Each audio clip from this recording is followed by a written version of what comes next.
আসসালামু আলাইকুম রহমতুল্লাহি ওবারাকাতু। যারা এই দুনিয়াতে শহীদ হয় তাদের পরকালে কোনো হিসাব নেই। তারা মরে না, তারা জীবিত থাকে। তাদের জন্য রাসূল করিম সাল্লাল্লাহু আলাইহি সাল্লাম অত্যন্ত গুরুত্বপূর্ণ একটি দোয়া পাঠ করেছেন।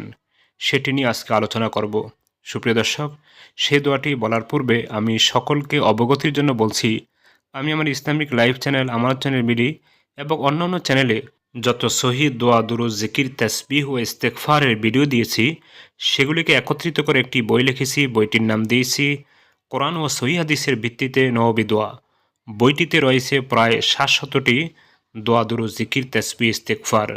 প্রত্যেকটির আরবি বাংলা উচ্চারণ, অর্থ এবং সে সম্পর্কিত হাদিসের অর্থ, হাদিসের রেফারেন্স বিস্তারিতভাবে উল্লেখ করা হয়েছে। সুপ্রিয় দর্শক, শুধু তাই নয়, কোরআনুল কারিমে যত দোয়া ইস্তেগফার আল্লাহ রাব্বুল আলামিন উল্লেখ করেছেন সেগুলিকেও এই বইটির মধ্যে উল্লেখ করা হয়েছে। আশা করি আপনারা বইটি সংগ্রহ করবেন। বইটি সংগ্রহ করতে হলে স্ক্রিনে দেওয়া নম্বরে কল দিলে কুরিয়ারের মাধ্যমে আপনার হাতে পৌঁছে দেওয়া সম্ভব হবে ইনশাআল্লাহ। সুপ্রিয় দর্শক, প্রিয় নবী সাল্লাল্লাহু আলাইহি সাল্লামের প্রিয় সাহাবী হযরত আবু সালামা রাদিয়াল্লাহু আনহু যখন শহীদ হন, তখন নবী করিম সাল্লাল্লাহু আলাইহি সাল্লাম তার জন্য এভাবে দোয়া করলেন, আল্লাহুম্মা গফির লি আবি সালামা ওয়ারফা দারাজাতাহু ফিল মাহদিয়িন ওয়াখলুফ লাহু ফি আকিবিহি ফিল গাবিরিন ওয়াগফির লানা ওয়া লাহু ইয়া রাব্বাল আলামিন ওয়াফসাহ লাহু ফি কবরিহি ও নব্বির লাহু ফিহি।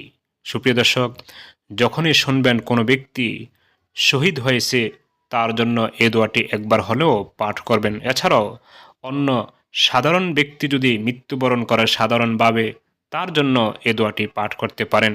সুপ্রিয় দর্শক, তবে দোয়াটি পড়ার সময় একটু পরিবর্তন করতে হবে শুরুতে।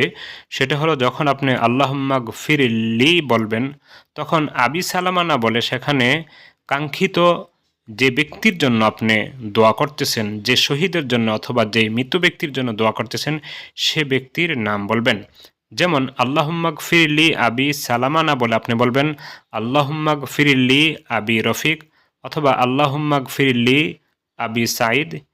এরপর বাকি যে অংশটুকু আছে দোয়ার সেভাবে পড়বেন।